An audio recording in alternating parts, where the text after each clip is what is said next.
தேவன் தமக்காக ஒரு சந்ததியை உருவாக்குகிறார். கர்த்தருக்கு பயந்த ஒரு சந்ததி இந்த இடத்துல இருந்து எழும்ப போகுது. ஆமென். நீங்க விட்ட கண்ணீர், நீங்க எடுத்த பிரயாசம், நீங்க எடுத்த முயற்சி, இந்த ஊழியம் இல்லாமல் போகும்படி சத்துரு எடுத்த ஆயுதங்கள் அத்தனையும் முறியடித்து கொண்டு கர்த்தர் செயல்பட போகிறார். Praise the Lord. ஹல்லேலூயா. கர்த்தர் செயல்படுவாராக என்று நான் ஜெபித்துக் கொள்ளுகிறேன். அப்போது நான் என்னுடைய செய்தியை தொடக்கத்தில் ஒரு பிரிவு போட்டுட்டு பேச போகிறேன். பிரிவுன்னா காணிக்க பிரிவு இல்லை, செய்தியின் பிரிவு. நமக்கு இன்னும் 3 நாளும் ஆவியில் போராடுவோம். அல்லேலூயா. கர்த்தர் நல்லவர். உண்மையில் உங்களை பார்த்ததில் நான் சந்தோஷப்பட்டேன். சரி, முதல்ல நாம் பார்க்க போகிறது பேசுகிற தேவன் யார், அந்த புஸ்தகத்தில் மட்டும். ரெண்டாவது நாம் பார்க்க போகிறது அவர் இவங்கள்ட்ட என்ன சொல்கிறாரு, இந்த சந்ததி என்ன சொல்கிறாரு, அவங்க திருப்பி என்ன சொல்கிறாங்க. இப்போ இந்த சந்ததிக்கு நடுவில் இருந்து கர்த்தருக்கு பயந்த ஒரு சந்ததி பேசுகிற தேவன் தம்மை 7 விதங்களில் அடையாளம் காட்டுகிறார். என்னெல்லாம் விதங்கள் அடையாளம் காட்டுகிறார்? மல்கியா 1:6. குமாரன் தன் பிதாவையும் ஊழியக்காரன் தன் எஜமானையும் கனம் பண்ணுகிறார்களே, நான் பிதாவினால் என் கனம், நான் பிதாவினால் இல்லை, நான் பிதாவானால் போதும். 1வது மல்கியா தீர்க்கதரிசியை கொண்டு அற்புதங்களையும் அடையாளங்களையும் காணாத அந்த சந்ததிக்கு தேவன் தம்மை எப்படி வெளிப்படுத்துகிறார் தெரியுமா? நான் பிதா. கை உயர்த்தி ஒரு அல்லேலூயா சொல்லு. நான் யாரு? பிதா.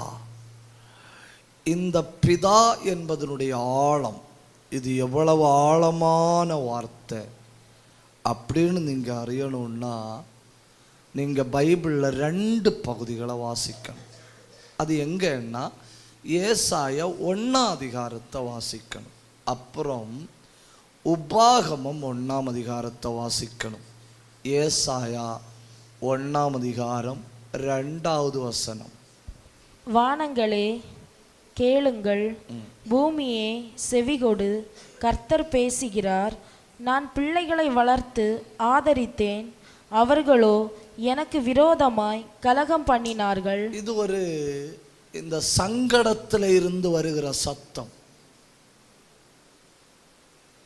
ரொம்ப நொறுக்கப்பட்டு போய் இவங்களை தெரிஞ்சு கொண்டா இவங்க ஜெபம் பண்ணுவாங்க, இவங்களை தெரிஞ்சு கொண்டா என் நாமத்தை உயர்த்துவாங்க, இவங்களை தெரிஞ்சு கொண்டா எனக்கு பிரயோஜனம் உண்டாகும் அப்படின்னு சொல்லி பிள்ளைகளை, நம்ம சொல்லுவோம் இல்லையா, நானும் பிள்ளைகளை வளர்த்தினேன்னு, அப்படி சொல்றாரு.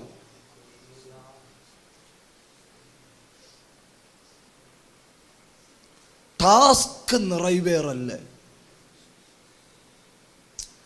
இந்த இன்புட் அப்படிங்கிறது பயங்கரமாக்கும். ஒரு குடும்பம் தேவ சமூகத்தில் வரக்கு என்னெல்லாம் இன்புட் தேவைப்படுது.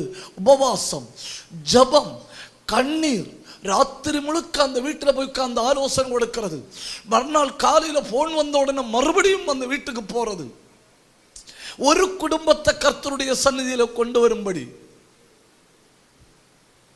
அப்புறம் கொஞ்சம் காலம் தாண்டி அந்த ஒரு குடும்பத்து நிமித்தம் வருகிற வேதனை, அந்த ஒரு குடும்பத்து நிமித்தம் வருகிற கண்ணீர், யாருக்காக பாடுபட்டு முழங்கால நின்று ஜெபம் பண்ணமோ அவர்களாலேயே அறையப்படுதல். அந்த வேதனை தாங்க முடியாம சொல்றாரு, நான் அப்படி கிராஜுவலா நடத்திட்டே வந்தேன். இன்னொரு ஆள்கிட்ட பேசுறாரு, நானும் பிள்ளைகளை வளர்த்தினேன். எப்படி வளர்த்தினேன் தெரியுமா? ஆதரிச்சு வளர்த்தினேன்.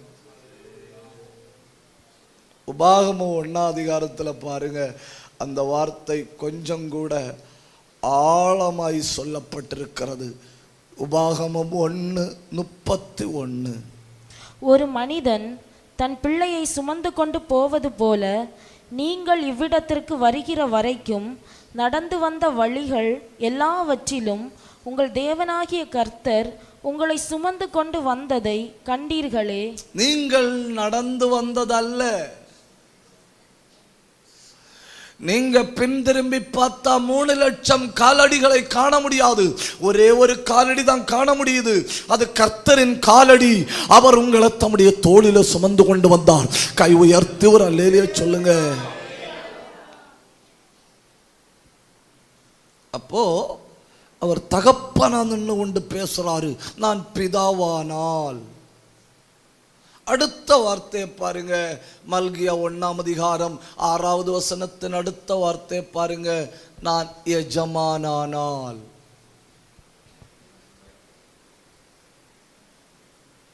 பாத்தீங்களா?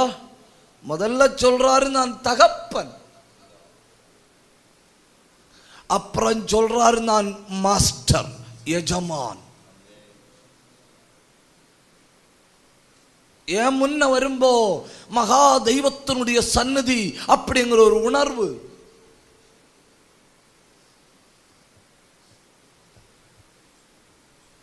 உம்மால் போஷிக்கப்பட்டு உம்முடைய கரத்திலிருந்து வாங்கி, அதாவது வேலைக்காரருடைய கண்கள் எஜமான நோக்குவதை போல, வேலைக்காரருடைய கண்கள் எஜமாட்டிய நோக்குவதை போல எங்களை நடத்தி வருகிற அந்த நல்ல எஜமான்.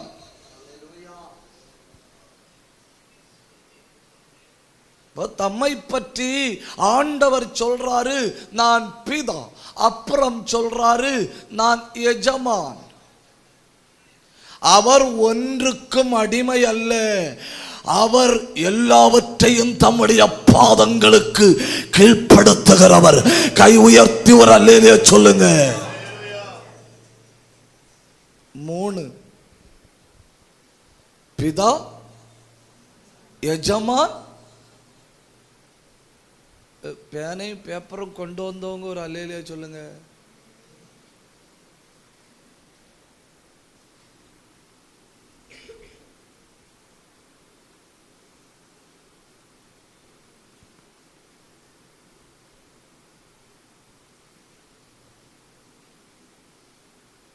என்ன நினைச்சிட்டு வந்தியா? அந்த பிரசங்கியார் வருவாரு, அல்லேலூயா அப்படியா?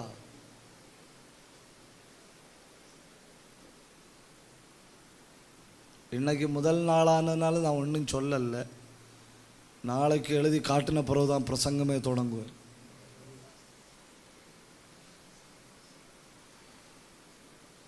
ஒரு அல்லேலூயா சொல்லுங்க. ஆமா, ஸ்பிரிச்சுவல் இன்ஸ்டிடியூஷன், ஆவிக்குரிய பாடசாலை, ஆவிக்குரிய பாடசாலை. உலகத்தில் ஸ்கூலில் போனால் புக்கு, பேப்பரு, பென்சிலு எல்லாம் கொண்டு போகணும். அப்போ தான் உலகத்தில் படித்து பெரிய ஆளாக முடியும். தெய்வ சபையில் வரும்போ தெய்வ ராஜ்யத்தில் பெரிய ஆளாக இருக்க வேண்டியதெல்லாம் கற்றுக் கொடுக்கப்படும். அதனால் இங்கே வரும்போ அதை பற்றி படிக்க வேண்டியதெல்லாம் கொண்டு வரணும். இவர் இனி என்ன நமக்கு தெரியாதா பேச போகிறோம்? அது உண்மைதான்.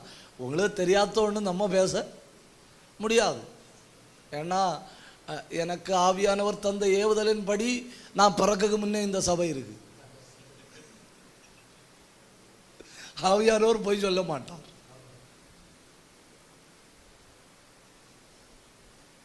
விருப்பம் உண்டுன்னா ஒரு அல்லேலூயா சொல்லுங்க. சரி, 3 அதிகாரம் 2வது வசனம். ஆனாலும் அவர் வரும் நாளை சகிப்பவன் யார்? அவர் வெளிப்படுகையில் நிலை நிற்பவன் யார்? அவர் புடமிடுகிறவனுடைய அக்கினியை போலவும் வண்ணாருடைய சவுக்காரத்தை போலவும் இருப்பார்.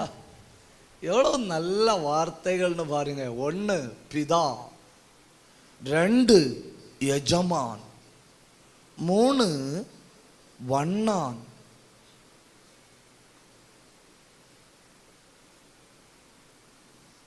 என்ன வண்ணான்? ஒரு தடவை அண்ணா, அறிஞர் அண்ணா ஒரு இடத்துல பிரசங்கம் பண்ண போறாராம். இப்போ கூட இருந்த ஆள் கேட்டார இன்னைக்கு எங்கே பிரசங்கம்னு. அறிஞர் அண்ணா சொன்னாரா வண்ணாரப்பேட்டைன்னு. கூட நின்னவர் சொன்னாராம் வெளுத்து வாங்குங்கன்னு.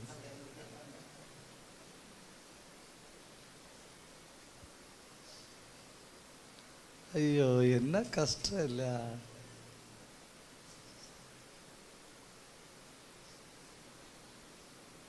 அவர் யாரு? அவர் உட்கார்ந்து என் குடும்பத்தில் விழுந்த அவமானத்தின் கரை இனி போகாது, என் பிள்ளையின் வாழ்க்கையில் விழுந்த கரை இனி போகாது, என் மேல பற்றின கரை இனி போகாது, இந்த அவமானத்தில் இருந்து எங்கள் வீட்டை வெளியே கொண்டு வர யாராலும் முடியாதுன்னு நீங்க சொல்லும்போ அவர் உட்கார்ந்து சவுக்காரத்தை பயன்படுத்துகிறார். கை தட்டி ஆண்டவரோட மகிமைப்படுத்தடும், ஆண்டவரை மகிமைப்படுத்தடும், ஆண்டவரை மகிமைப்படுத்தடும். உடரபலவ சந்தரபலபரபலவா ரியாந்தல் கபரபலபரபலவா. தெய்வத்தால சுத்திகரிக்க முடியாத எந்த குடும்பமும் இல்லை, தெய்வத்தால சுத்திகரிக்க முடியாத எந்த பாவமும் இல்லை, தெய்வத்தால கழுவ முடியாத எந்த கரைகளும் இல்லை. இப்பொழுது அவர் உட்கார்ந்து கபரவ கந்தரவ துன கல்மனா தனாதியா ரெந்தல் கபதரவனவா. நான் உணர்கிறேன் ஆவியில இந்த சபைக்குள்ள ஒரு பலத்த தேவ பிரசன்னம் இப்பொழுது இறங்குகிறது. 2 நிமிஷம் கை தட்டி பெற்றுக்கொள்ளுங்க ஒரு அசாதாரண தேவ பிரசன்னம்.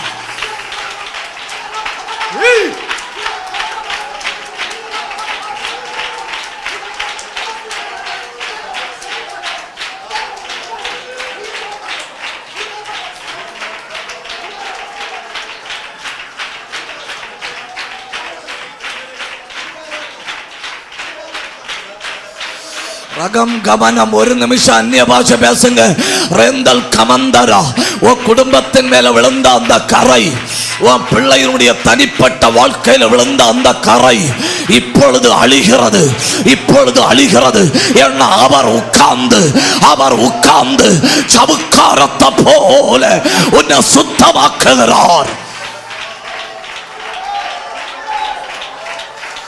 ரகமதன கமகதன கடகதன பிரௌடல் பனாதன சந்தர சத்தர ரியாந்தர கந்தல் கபரபலபரபலவா ரேல் அந்தரபலவா. உங்க மனசுல விழுந்த கரை, உங்க இருதயத்தில் விழுந்த கரை, உங்க வீட்டில் விழுந்த கரை, உங்க வாழ்க்கையில் விழுந்த கரை இப்பொழுது கர்த்தர் தமது வசனம் என்கிற சவுக்காரத்தை பயன்படுத்தி வெண்மையாக்குகிறார்.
கவனிங்க கவனிங்க.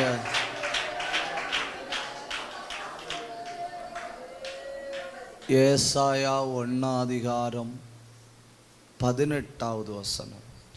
வழக்காடுவோம் வாருங்கள் என்று கர்த்தர் சொல்லுகிறார். உங்கள் பாவங்கள் சிவேரென்றிருந்தாலும் உறைந்த மழையைப் போல் வெண்மையாகும், அவைகள் இரத்தாம்பர சிவப்பாய் இருந்தாலும் பஞ்சை போலாகும். தான் ஒரு வண்ணான் அப்படின்னு சொல்றதுல அவர் சந்தோஷப்படுறாரு.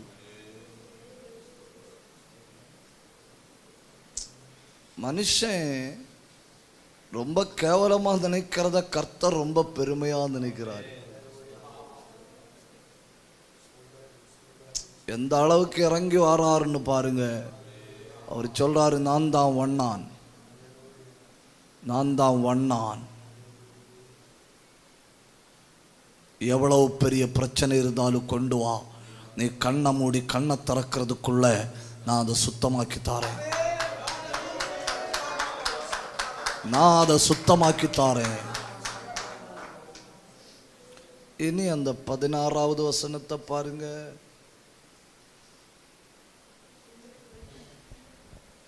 உங்களை கழுவி சுத்திகரியுங்கள். பாத்தீங்களா, 18வது வசனத்துல சொல்றாரு கொண்டு வான்னா கழுவி சுத்தமாக்கி தாரேன். 16வது வசனத்துல சொல்றாரு உங்களை கழுவி சுத்தம் பண்ணுங்க. அப்ப என்ன புரியுது? 16வது வசனத்துல இவங்க கழுவி பார்த்தனும், என் குடும்பம் அவமானப்படக்கூடாது, என் பிள்ளையை பற்றி தேசத்தில் கேவலப்படக்கூடாது, என் வீடு நாற்றமாய் போகக்கூடாது அப்படின்னு சொல்லி இவங்க கழுவி கழுவி கழுவி கழுவி சுத்தம் பண்ணி பார்த்தனும். ஒரு கட்டத்தில் இந்த கரை போகலையா, இவங்க சோர்ந்துட்டனும். அப்பதான் ஆண்டவர் சொல்றாரு, நீ சோர்ந்திருக்கிறியா, உன்னால முடிஞ்ச அளவு கழுவுன இல்லையா, இப்போ நீ என்னிடத்துல கொண்டு வா.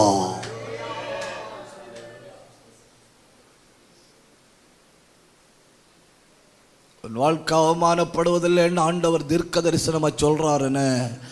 உன் வாழ்க்கை அவமானப்படுவதில்லை, கர்த்தரே சுத்திகரிக்கிறார், கர்த்தரே தமது பிரசன்னத்துவம் வீட்டுக்குள்ள ஊற்றுகிறார். தேவனே ஒரு கதவை திறக்கிறார், ஒரு தேவ செயல் உன் வீட்டுக்குள்ள வெளிப்படுகிறது. கர்த்தர் ஒரு காரியத்தை செய்ய போகிறார்.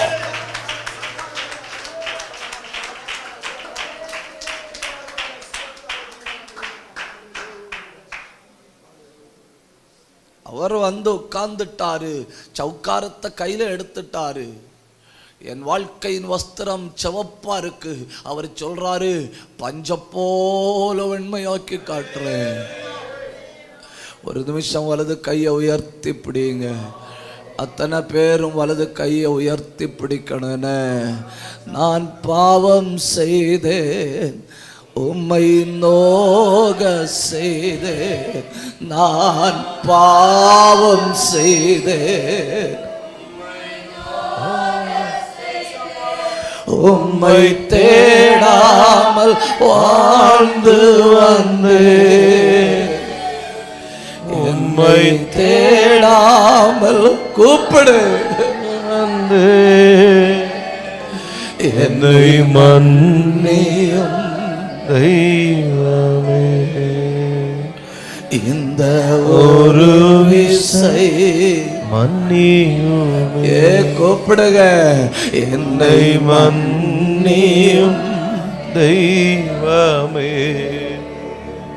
இந்த ஒரு விசை மன்னியுமே. இயேசுவே என் தெய்வமே.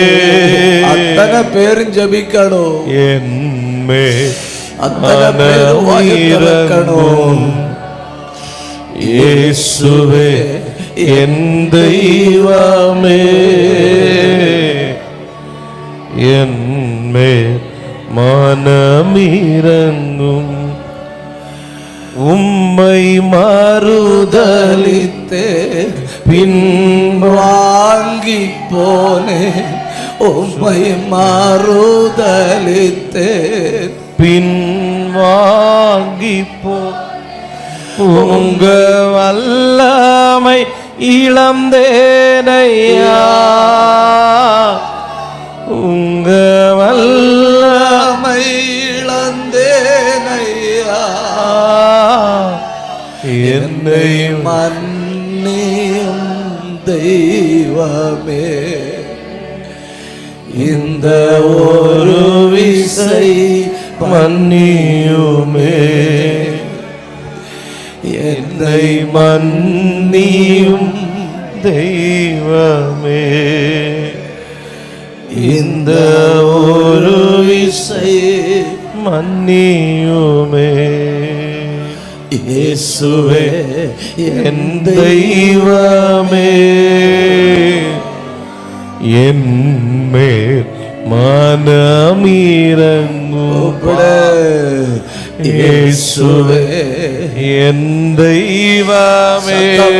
கூப்பிடுங்க, அந்த விஷயம் உருகி போகுது, அந்த பிரச்சனை உருகி போகுது. நீ அதை தேடி காணாதிருப்பாய். அதை தேடினா கூட காண முடியாது. பனிக்கட்டி சூரியனுடைய பிரகாசத்துல உருகி போவது போல தேவன் தமது வல்லமையில அதை உருக பண்ணுகிறார். பற்றி பிடி தெய்வமே.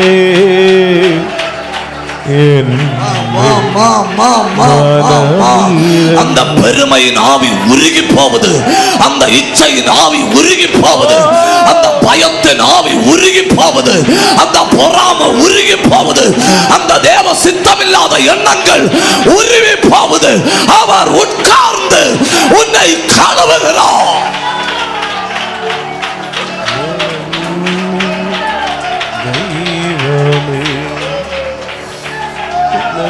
நீயும்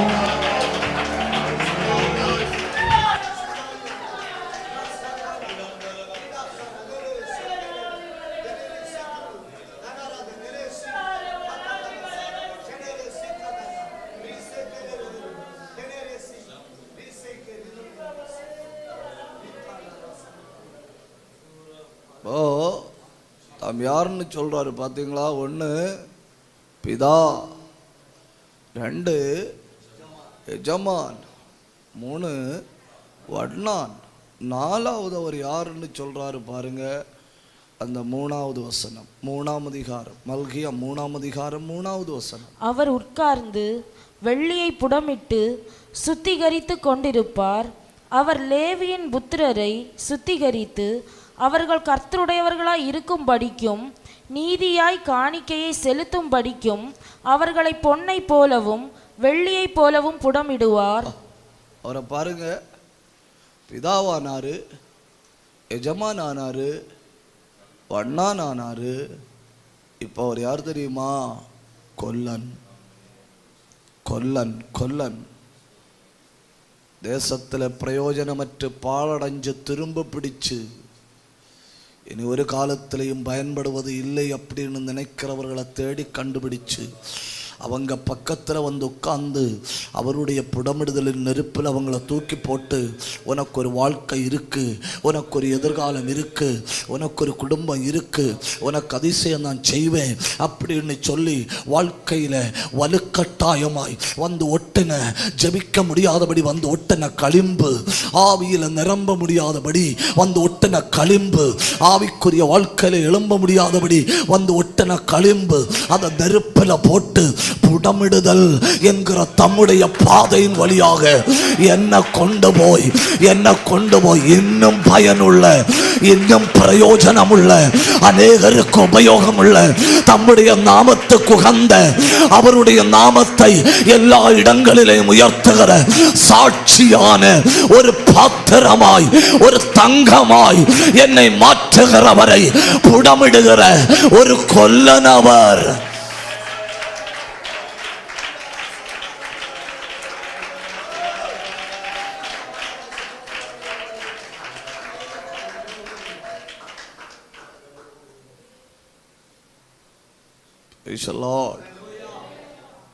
கொல்லன் புடமிடும்போது இங்க கவனிக்க வேண்டிய சில முக்கியமான காரியங்கள்.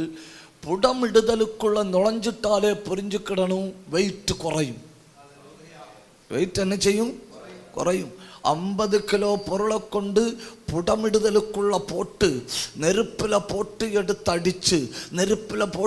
அடிச்சு எல்லா ப்ராசஸும் முடிஞ்சு வரும்போ ஒரு வேளை 50 கிராம் மிஞ்சும். புடமிட தொடங்குவதற்கு முன்னே எவ்வளவு? 50 கிலோ. புடமிட்ட பிறகு எவ்வளவு? 50 கிராம். ஆனால் உங்களுக்கு தெரியுமா, புடமிடுவதற்கு முன்பு அதில் ஒரு பிரகாசம் இல்லை. புடமிட வெயிட் குறைஞ்சாலும் பிரகாசம் அதிகரிக்கிறது. வெயிட் குறையுது, பிரகாசம் கூடுது.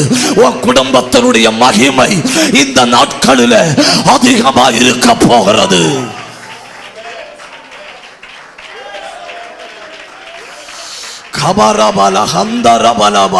நீ கேட்கிற ஏன் ஆண்டவரே எனக்கு மட்டும் நெருக்கம், எனக்கு மட்டும் வேதனை, எனக்கு மட்டும் துன்பம்? ஆண்டவர் தேவையில்லாத பாரங்களை குறைத்து கொண்டு வருகிறார். தேவையில்லாத பாரங்களை குறைத்து கொண்டு வருகிறார். தேவையில்லாத சுமைகள் உன்னை விட்டு எடுக்கப்பட்டு கொண்டு வருகிறது. பதிலுக்கு மகிமை பெருகுது, மகிமை பெருகுது, மகிமை பெருகுது.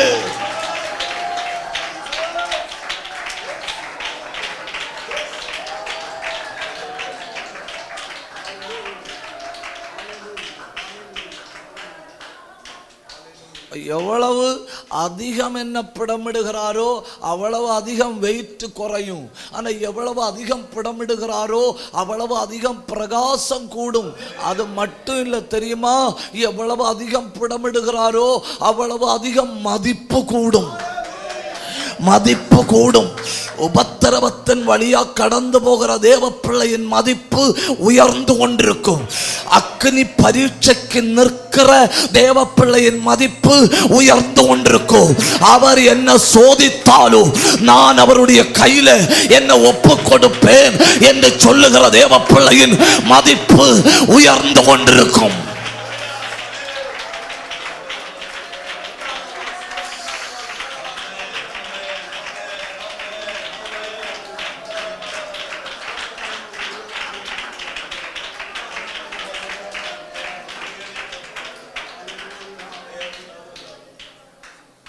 சில ஊழியங்களை கர்த்தர் கையில எடுத்து புடமிட தொடங்கினார்னு வைங்க, செதறி சின்ன பின்னமானது போல தோணும், எல்லாம் முடிஞ்சு போனது போல தோணும்.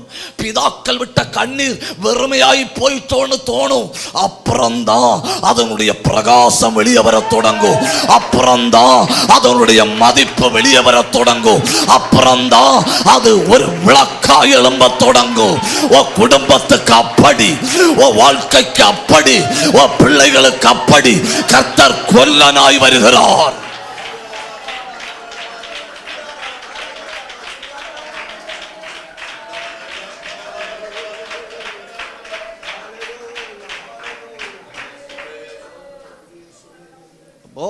ஜனங்களுக்கு ஒவ்வொரு காரியங்களை சொல்லிக் கொடுக்கும்போது தாம் யார் என்பதை அழுத்தமாய் பதிவு பண்ணுகிறார். நான் யார், நான் என்னை ஆராதியுங்கன்னு உங்களை பார்த்து கெஞ்ச வேண்டிய தேவையில்லை, கட்டளையிட முடியும். ஏன்னா நான் பிதா. நான் உங்களை பார்த்து கீழ்ப்படியுங்க அப்படின்னு கெஞ்ச தேவையில்லை. நான் கீழ்ப்படியுங்கள் என்று ஆணையிடுகிறேன். நான் எஜமான், நான் இல்லை அவர். அவர் சொல்றார், நான் சவால் விட முடியும். எந்த கரையும் என்னிடத்துல கொண்டு வா, நான் சவால் விட முடியும். ஏன்னா பஞ்சை போல வெண்மையாக்குகிறவர். அப்புறம் சொல்றாரு, உன் வாழ்க்கை திரும்ப பிடிச்சு போச்சு, உன் குடும்பம் பிரயோஜனமற்றதாய் போய்விட்டது, புதைக்குழி வர ஆழ்ந்து போய்விட்டது, இனி பிரகாசமே இல்லை, இருண்டு போய்விட்டது. அப்படின்னாலும் வா, உனக்காக நான் உட்கார்ந்து உன்னை நான் நெருப்புல போட்டு என் கையில உன்னை எடுத்து உன்னை புடமிட்டு உன்னை பிரகாசமாய் வைப்பேன்.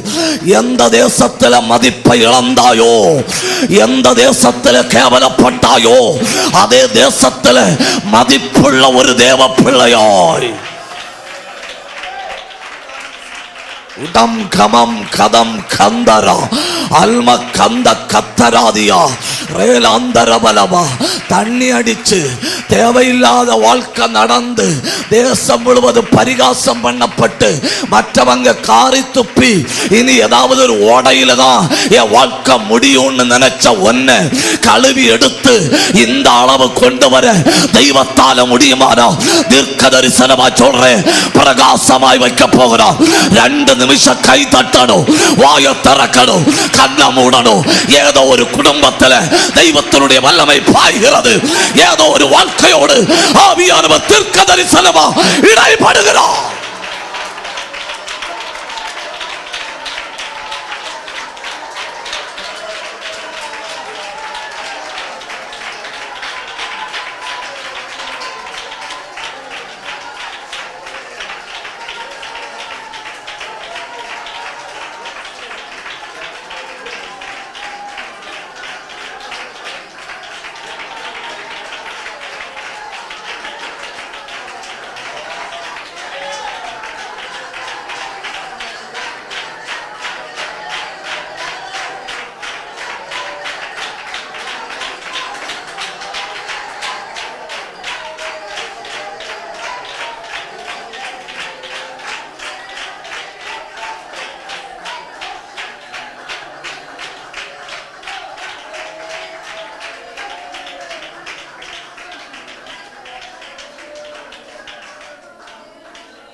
5. அவர் யாருன்னு சொல்றாருன்னு பாருங்க. மல்கியா 3:17. என் சம்பத்தை நான் சேர்க்கும் நாளிலே அவர்கள் என்னுடையவர்களாய் இருப்பார்கள் என்று சேனைகளின் கர்த்தர் சொல்லுகிறார். அவர் யாரு? சேனைகளின் கர்த்தர். நம்ம போராட்டத்தை நாம கையில் எடுத்தாதான் நாம போராடி போராடி சோர்ந்து போவோம். நம்ம போராட்டத்தை கர்த்தர் கையில் எடுத்தாருன்னா கண்ணை மூடி கண்ணை திறக்கிறதுக்குள்ள நம்முடைய போராட்டம் முடியும். ஏன்னா அவர் சேனைகளின் கர்த்தர்.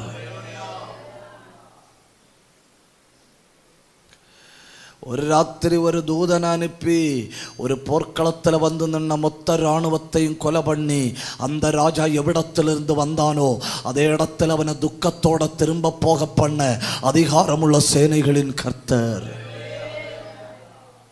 பார்த்தீங்களா? தொடங்குனது எங்க? தகப்பன்.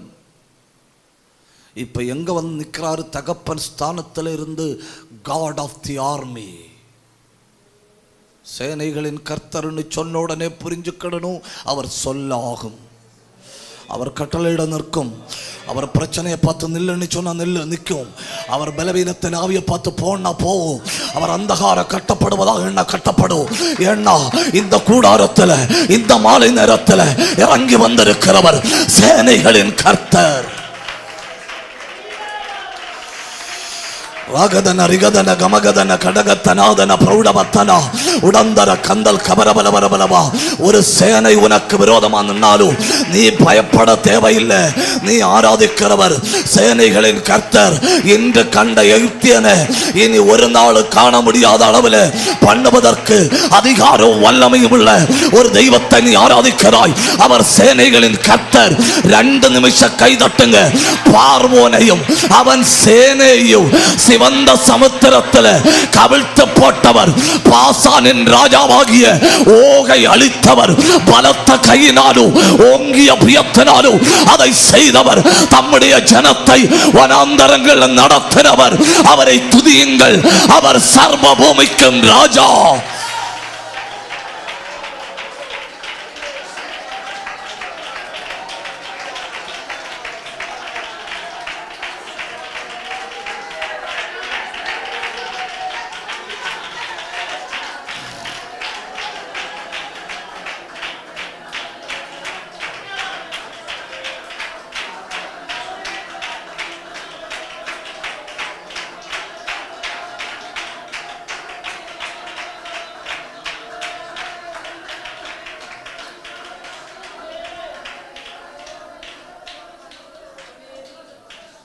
அடுத்து 3ஆம் அதிகாரம் 6வது வசனம். நான் கர்த்தர், நான் கர்த்தர், நான் மாறாதவர், நான் மாறாதவர். நம்ம கூட பாயில உட்கார்ந்து ஆராதிச்ச அநேகர் இன்னைக்கு நம்ம கூட இல்லை. நம்ம கூட நின்று முழங்கால நின்று உபவாசம் பண்ண அநேகர் நம்மிடத்தில் இல்லை. நம்மளை போல ஜெபம் பண்ணவங்க நம்ம கூட இல்லை. ஏன்னா மாற்றம் நடந்து கொண்டே இருக்கிறது. கர்த்தர் சொல்றாரு, நான் மாறாதவர். அவர் ஆணையிட்டா அவர் மாறாதவர். ஒரு காரியத்தை சொன்னா அவர் மாறாதவர்.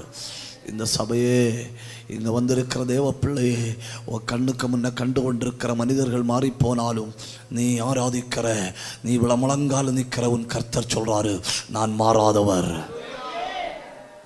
Price the Lord. அப்புறம் அவர் என்ன சொல்றாருன்னு பாருங்க. 1ஆம் அதிகாரம் 14வது வசனம். தன் மந்தையில் கடா இருக்கையில், glorious king, மகிமையுள்ள ராஜா. அதை மட்டும் வாசிங்க. மகத்துவமான ராஜா என்று, நான் மகத்துவமான ராஜா, மகிமையுள்ள ராஜா. எப்படி தம்மை வெளிப்படுத்தினார்னு பார்க்குறீங்களா? பிதா,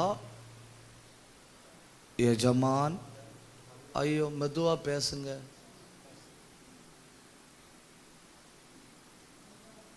ஐயா மாரு, என்னை பார்த்து உங்களுக்கு பாவம் தோணும் இல்லையா? பேசுங்க. பிதா, பிதா, எஜமானன், வண்ணான், கொல்லன், சேனைகளின் கர்த்தர், மாறாதவர், மகத்துவமுள்ள ராஜா. அப்புறம் மல்கியா 4ஆம் அதிகாரம் 2வது வசனம், ஆனாலும் நீதியின் சூரியன்.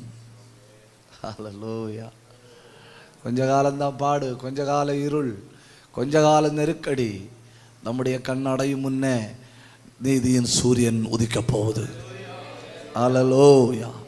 கை உயர்த்தி ஒரு அல்லேலூயா சொல்லுங்க. அவ்வளவு பெரியவர், அவ்வளவு பெரியவர். இந்த ஜனத்திட்ட வந்து ஒரு சென்டென்ஸ் சொன்னார், ஒரே ஒரு சென்டென்ஸ். என்ன சென்டென்ஸ் சொன்னாரு? மல்கியா 1ஆம் அதிகாரம் 2வது வசனம், நான் உங்களை சிநேகித்தேன் என்று கர்த்தர் சொல்லுகிறார். போதும். ஆண்டவர் வந்து நான் உங்களை நேசிக்கிறேன்னு சொன்னா என்ன சொல்லணும்? நன்றி ஆண்டவரேன்லயே சொல்லணும். என்னையும் நேசிக்கிறீரே நன்றின்னு சொல்லணும். ஆனா இவங்க, நான் சொன்னேன் இல்லையா, தெண்டுக்கு முண்டு. You understand? என்ன? கர்த்தர் வந்து சொல்றாரு, நான் உன்னை சிநேகித்தேன். அவங்க கண்ணை மூடி கூட யோசிக்கல, உடன் பதிலடி கொடுத்தனும். என்ன சொல்லிச்சுனும்?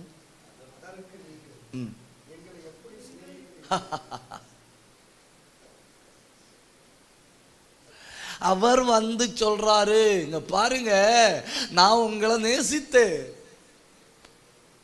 நீ ஒன்னும் அல்லாம இருக்கும்போ, நீ பிச்சைக்காரனோட கேவலமா இருக்கும்போ, உனக்கு ஊரும் பேரும் அட்ரஸ் இல்லாம இருக்கும்போ, நீ ஒரு இப்படி களிமண்ணா இருக்கும்போ, உன்னை ஊதி பறத்தக்க சாம்பலா இருக்கும்போ நான் உன்னை நேசித்தேன் அப்படின்னு கர்த்தர் சொல்றாரு.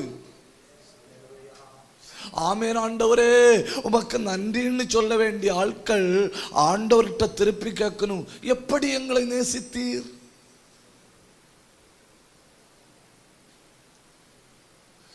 உடனே கர்த்தர் நான் எப்படி நேசிச்சேன்னு சொல்லல. பாத்தீங்களா? அதாவது நான் உங்களை சிநேகித்தேன். இவங்க ஆமா ஆண்டவரேன்னு சொல்லல. இவங்க திருப்பி ஒரு கேள்வி கேட்டணும், எப்படி எங்களை நேசித்தீர்? உடனே கர்த்தர் எப்படி நேசித்தேன்னு தானே சொல்லி கொடுக்கணும், சொல்லல. கர்த்தர் உடனே என்ன சொன்னார் தெரியுமா? நான் வெறுத்தவனை பார்த்து படி. யாரை பார்த்து படி? நான் வெறுத்தவனை.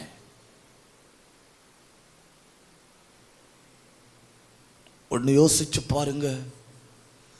கோபுரம் போல கம்பீரமாய் காட்சியளித்த சில மனிதர்கள் தெய்வத்தினுடைய வெறுப்பை சம்பாதிச்சு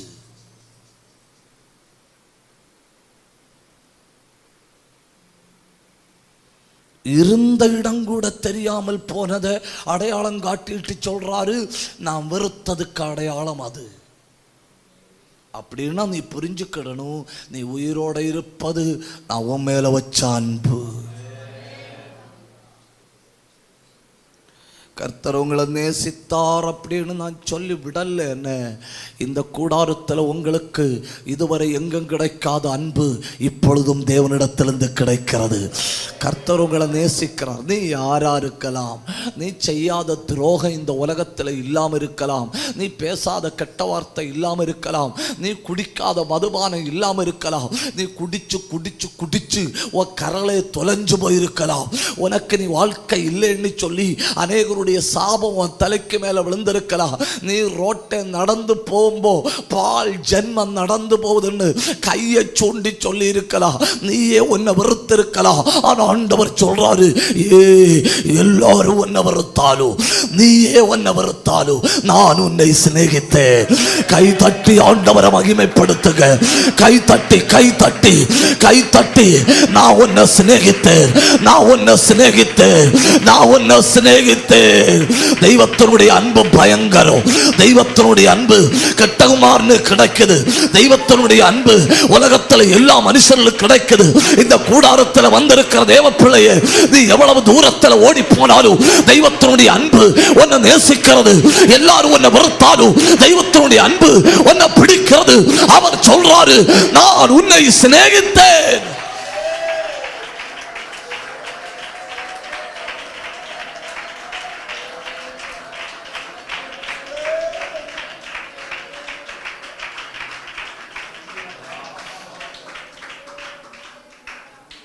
நமக்கே தெரியும், நம்முடைய பழைய வரலாறை பார்த்தா யாரும் நம்மளை நேசிக்க மாட்டணும்.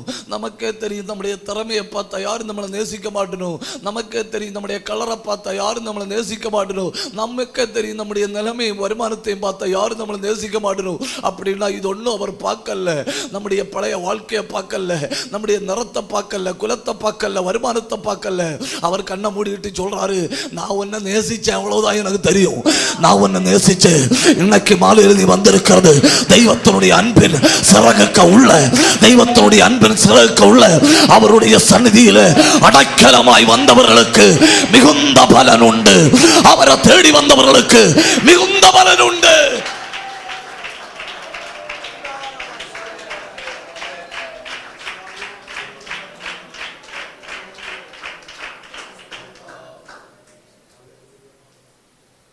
அவர் சொல்லாரு, நான் உன்னை நேசித்தேன். இவங்க திருப்பி கேட்கணும், எப்படி எங்களை சிநேகித்தீர்? அப்போ அவர் சொல்றாரு, நான் ஒருத்தனை வெறுத்தேன், எவ்வளோ வேதனைப்படுறான் அப்படின்னு போய் பாரு. என்னால் வெறுக்கப்பட்டவனை பார்த்த பிறகுதான் உனக்கு புரியும் நான் உன்னை எவ்வளவு நேசிச்சிருக்கிறேன் அப்படிங்கிறது. நம்மை விட கூடுதல் திறமை அவர்களுக்கு இருந்தது. அவன் வேட்டையாடி பழைக்கிறவன் அப்படின்னு அவன் பலன் உள்ளவன். அவன் வேட்டையாடுகிறவன் அப்படின்னு அவன் வேகமானவன். அவன் வேட்டையாடுகிறவன் அப்படின்னு அவன் தந்திரம் உள்ளவன். அவன் வேட்டையாடுகிறவன் அப்படின்னு அவன் ஆயுதம் பயன்படுத்த தெரிஞ்சவன்.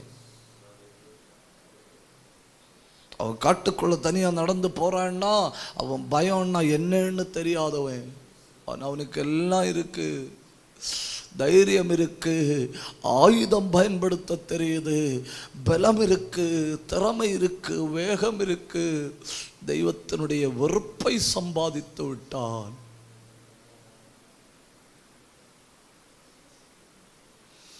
துணிஞ்சு துணிஞ்சு செயல்படக்கூடாது. என்ன,